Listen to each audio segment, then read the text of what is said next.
अब उस कलेक्टर को यह लगने लग गया कि बाबा साहब कानून मंत्री है और कानून मंत्री ने मुझे बुलाया है, शायद इनको मुझसे कुछ चंदा चाहिए होगा, कुछ थैली चाहिए होगी। यह कलेक्टर इस आशा से बाबा साहब अंबेडकर जी को मिलने गया कि बाबा साहब को शायद मुझसे कुछ। विश्व के सभी मेरे साथियों को राजरत्न अंबेडकर की ओर से जय भीम, नमो बुद्धाय। द अनटोल्ड अंबेडकर के 10वें भाग में आप सभी लोगों का स्वागत है। यह बात उस समय की है जब डॉक्टर बाबा साहब अंबेडकर कानून मंत्री के पद पर विराजमान थे।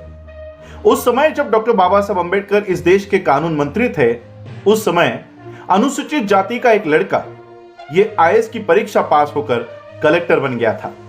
बाबा साहब को इस बात का पता चला।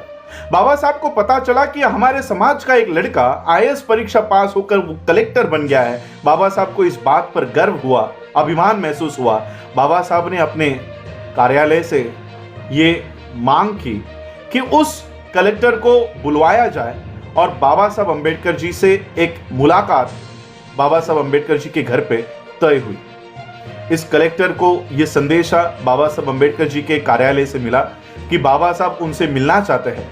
अब उस कलेक्टर को यह लगने लग गया कि बाबा साहब कानून मंत्री है और कानून मंत्री ने मुझे बुलाया है, शायद इनको मुझसे कुछ चंदा चाहिए होगा, कुछ थैली चाहिए होगी। यह कलेक्टर इस आशा से बाबा साहब अंबेडकर जी को मिलने गया कि बाबा साहब को शायद मुझसे कुछ चाहिए।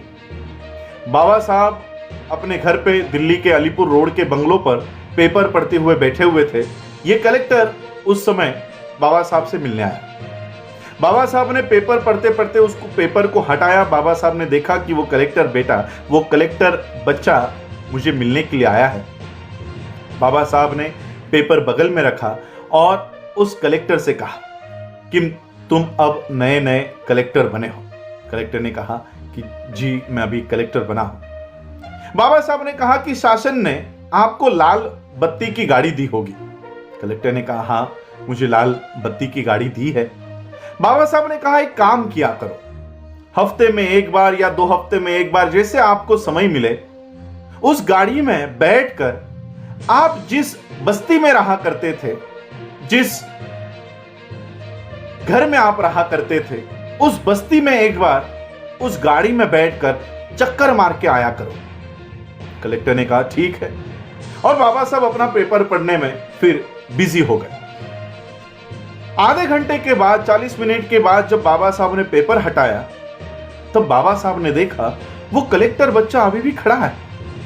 बाबा साहब ने कलेक्टर से पूछा क्या है, क्यों खड़े हो? तो कलेक्टर ने बाबा साहब को कहा कि बाबा साहब आपने मुझे मिलने के लिए बुलाया था, आपको शायद मुझसे कुछ चाहिए था। बाबा साहब को पता चल गया कि इसके दिमाग में क्या चल रहा है। बाबा साहब ने उस कलेक्टर को बिठाया और कहा कि आपको पता है मैंने आपको क्यों कहा कि आप जिस बस्ती में रहा करते थे, जिस चाली में रहा करते थे, वहां पर अपनी गाड़ी में बैठकर, लाल बत्ती की गाड़ी में बैठकर एक चक्कर लगाकर आया करो, ऐसा मैंने आपको क्यों कहा, पता है आपको?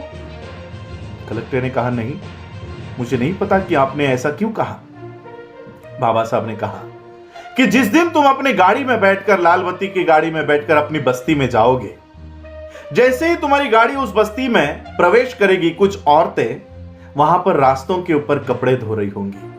वो कपड़े धोते धोते तुमको देखेगी। तुम्हारी गाड़ी जैसे ही आगे जाएगी, कुछ औरतें वहां पर बर्तन मांज रही होंगी। वो बर्तन मांजते मांजते तुमको देखेगी। कोई गोबर लगा रही होगी, वो गोबर लगाते लगाते तुमको देखेगी। कोई झाड़ू मारते मारते तुमको देखेगी और यह सोचेगी कि कल तक ये लड़का हमारी बस्तियों में घुमा करता था, आज पढ़ाई लिखाई करके ये कलेक्टर बन गया। वो कपड़े धोने वाली औरत, बर्तन मांजने वाली औरत, गोबर पोतने वाली औरत, झाड़ू मारने वाली औरत, वो अपने मन में यह तय करेगी कि अगर ये लड़का अगर कलेक्टर बन सकता है, पढ़ाई लिखाई करके अगर ये कलेक्टर बन सकता है, तो मेरा बच्चा भी कलेक्टर बन सकता है। ये भावना उस औरत के दिमाग में, मन में प्रवेश करेगी और इस तरह से हजारों कलेक्टर हमारे समाज में तैयार होंगे। बाबा साहब ने ये बात उस कलेक्टर से कही। आज मुझे आप बताइए क्या बाबा साहब के इस बात के ऊपर हमारे समाज से निकले हुए कलेक्टर क्या आज बाबा साहब की इस बात को फॉलो कर रहे हैं? हमारे बस्तियों में से निकले हुए कलेक्टर, आईएएस ऑफिसर्स, आईपीएस, वकील, इंजीनियर, डॉक्टर क्या फिर से कभी उस बस्ती में आए? बाबा साहब ने हम लोगों को जो शिक्षा का अधिकार दिया है, यह शिक्षा का अधिकार अपने परिवार के लिए नहीं दिया है। बाबा साहब ने इस शिक्षा का अधिकार अपने समाज का उत्थान करने के लिए दिया है और इसलिए बाबा साहब अंबेडकर जी के इस शिक्षा के अधिकार को प्राप्त करके जो लोग उस शिक्षा को अधिकार के प्राप्त करने के बाद अपने अपनी नौकरियों में और अपने अपने घरों में अगर जो कोई भी खुश होकर अपने परिवार तक सीमित इस शिक्षा का उपयोग कर रहा है तो वो बाबा साहब अंबेडकर जी का बहुत बड़ा दोषी है। और इसलिए बाबा साहब अंबेडकर जी ने कहा कि यह शिक्षा का अधिकार तुम्हारे परिवार के लिए नहीं है, यह तुम्हारे समाज के उत्थान के लिए है।